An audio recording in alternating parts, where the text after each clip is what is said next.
Halo anak-anak, apa kabar? Salam sehat untuk kita semua. Jumpa lagi bersama saya Pade pada topik yang baru, yaitu mengapresiasi dan mengkreasikan fabel.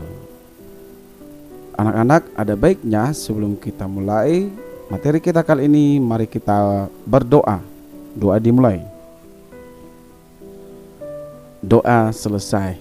Nah, pada topik yang baru ini saya akan memberikan penjelasan tentang kompetensi dasar kita, yakni 3.11, mengidentifikasi informasi tentang fabel atau legenda daerah setempat yang dibaca dan didengar.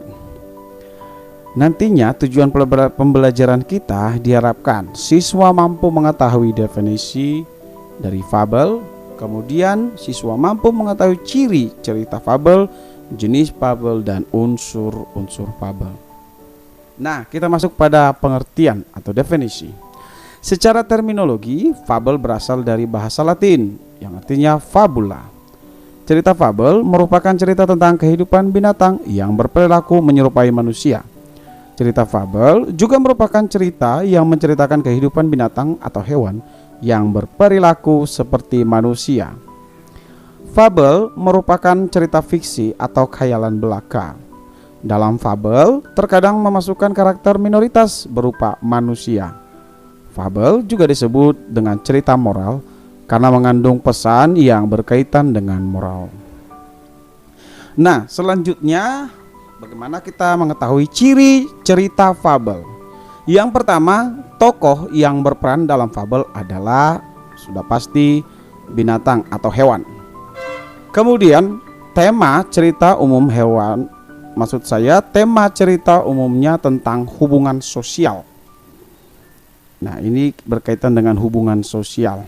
Yang ketiga, watak yang digambarkan dalam fabel menyerupai watak atau karakter manusia, seperti baik, buruk, cerdik, egois, dan lain sebagainya, seperti karakter manusia pada umumnya.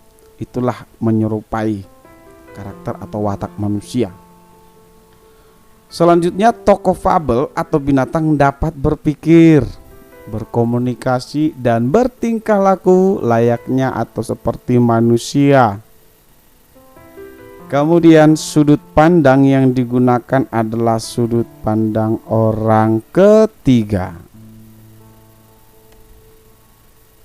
Kemudian jalan ceritanya menggunakan alur maju. Nah, setelah alur maju, lanjut ciri cerita fabel. Konflik dalam fabel mencakup permasalahan dunia binatang yang hampir sama dengan kehidupan manusia. Kemudian fabel lengkap dengan penggunaan latar tempat, ya, latar waktu, latar sosial, dan latar emosional. Jadi fabel ini kehidupannya hampir menyerupai kehidupan manusia, ya, punya latar tempat, latar waktu, latar sosial, dan latar emosional. Kemudian ciri bahasa yang digunakan dalam fabel bersifat naratif atau berurutan, memiliki alur cerita, ya, di mana berupa dialog yang mengandung kalimat langsung dan menggunakan bahasa informal sehari-hari. Informal itu artinya tidak formal, begitu, ya. Selanjutnya, mengandung amanat atau pesan bagi pembaca. Pasti amanatnya, pesan moralnya bagi pembaca. Nah, setelah mengetahui ciri cerita fabel, mari kita masuk pada jenis fabel. Jenis fabel itu ada apa saja? Satu, berdasarkan asal dan ruang lingkupnya, fabel terbagi menjadi: satu, fabel lokal, kedaerahan, yaitu fabel yang berasal dari daerah dan penyebarannya terbatas pada ruang lingkup daerah itu sendiri. Dua, fabel nusantara, yaitu fabel yang berasal dari daerah dan telah menyebar ke seluruh pelosok Nusantara. Yang ketiga, fabel internasional, yaitu fabel yang berasal dari suatu negara dan telah menyebar ke seluruh dunia. Yang kedua, berdasarkan penggunaan latar dan perwatakan, fabel terbagi menjadi: pertama, fabel alami, yaitu fabel yang menyadarkan sifat para tokoh sesuai karakter aslinya. Contoh yang kedua, fabel adaptasi, yaitu fabel yang menyadarkan sifat para tokoh berbeda dengan aslinya. Ya mungkin ada dalam film juga. Kita bisa temui dalam film-film kartun. Nanti kita bisa cek film yang menyerupai ini, ada itu. Kemudian 3, berdasarkan kemunculan pesan, fabel terbagi menjadi 1 fabel koda. Kita tahu koda yaitu fabel yang menampilkan pesan secara jelas, eksplisit di akhir ceritanya. Contoh yang kedua, fabel tanpa koda, yaitu fabel yang tidak menampilkan pesan yang jelas di akhir cerita, namun hanya tersirat atau implisit dalam cerita.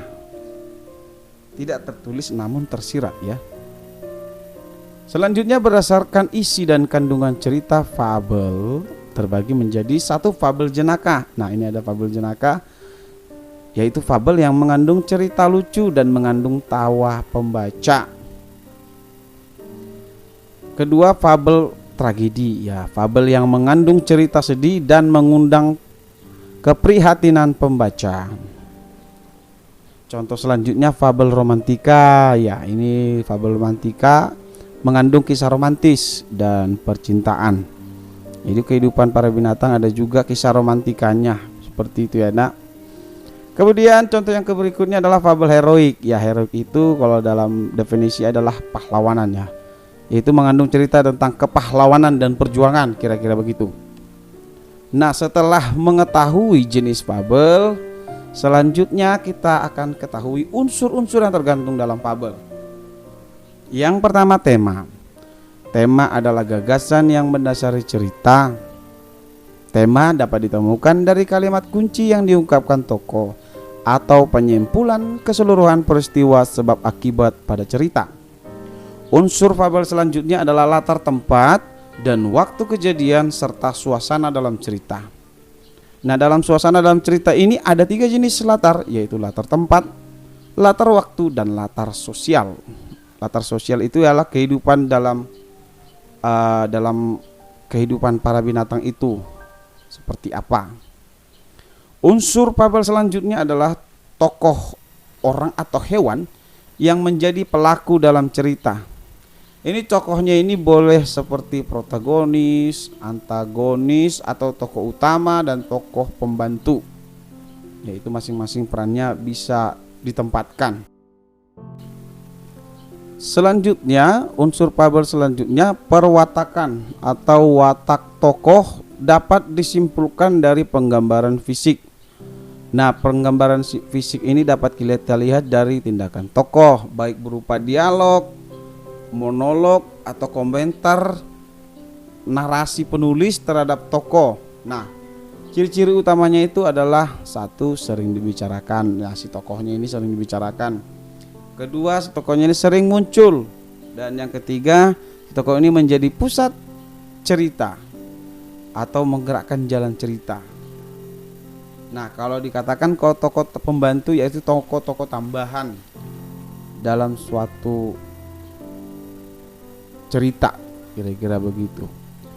Nah, selanjutnya unsur fabel yaitu amanat. Nah, amanat pesannya itu sudah pasti ada, yaitu yang disampaikan penulis secara tidak langsung. Nah, amanat ini disimpulkan dari sikap penulis terhadap permasalahan yang diangkat pada cerita. Kemudian cara penceritaan atau sudut pandang biasa menggunakan sudut pandang orang pertama atau ketiga. Nah, unsur fabel selanjutnya tujuan komunikasi fabel yaitu supaya menghibur, kemudian mendidik dan sebagainya. Nah, alur fabel atau alur yang diceritakan dalam fabel ini apa? Alurnya sudah pasti alur maju mundur. Bisa kita lihat dengan jelas. Nah, anak-anak sekalian, saya sudahi tema kita tentang mengapresiasi dan mengkreasikan fabel. Untuk kali ini tugas saya, penjelasan saya sudah sampai di sini.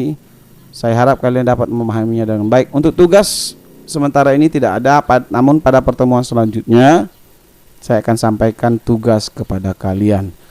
Ada baiknya kita akhiri dengan doa. Doa selesai. Baik anak-anak, sekian dulu dan terima kasih. Salam sehat. Tuhan memberkati.